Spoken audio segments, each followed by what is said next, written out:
Hey, sixth grade. I just ran upstairs real quick to show you this.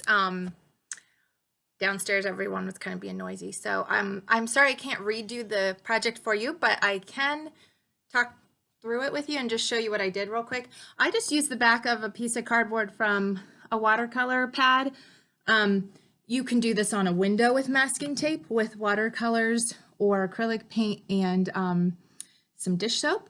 You could do this with the big tape like this, painter's tape possibly, on your driveway with chalk. You could do this on a piece of heavy paper with colored pencils or markers or whatever.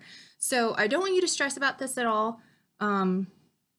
Just have fun, do what you can. I know we've had a little snag with you being able to watch the video, so if you need the weekend to get this done, I totally understand as well. So I'm just going to talk through this real quick what I did.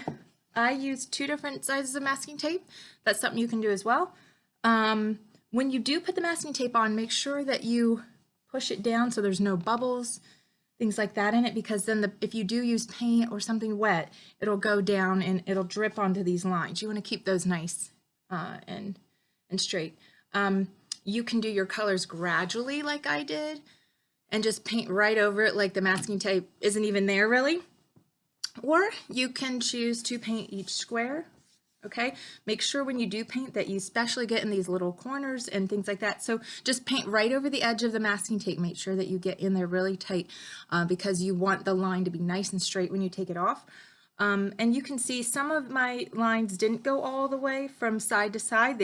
I put some short ones on.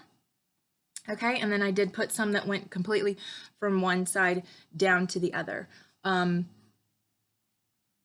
What I did as far as if you do want to make your colors gradual and mix them, make sure that you're paying attention to the color wheel where they are. I started with green and then I worked clockwise. I went with blue, then purple, then red, orange, yellow, back up to light green here. If you jump drastically from green down to red, you're going to have a grayish, brownish color, okay?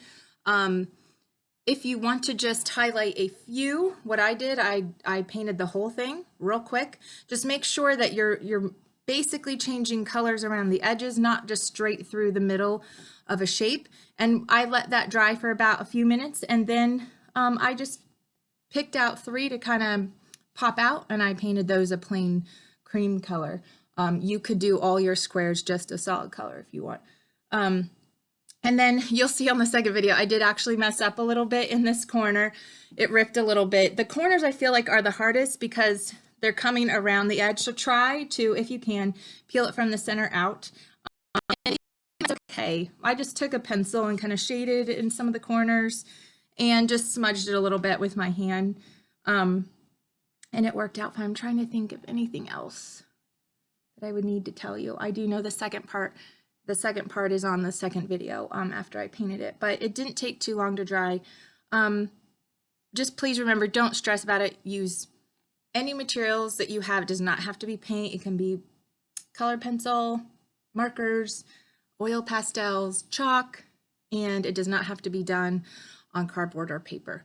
So be creative. If you want to make it meaningful, I've seen many people that make a cross with masking tape in the center, and then they just have the masking tape come out the sides like a radiating kind of look. That would be awesome for Easter, especially when you put that on your driveway for people to see. That'd be a great testimony. So let me know if you have any questions, and I hope this helps. So, all right, have a great day. Bye.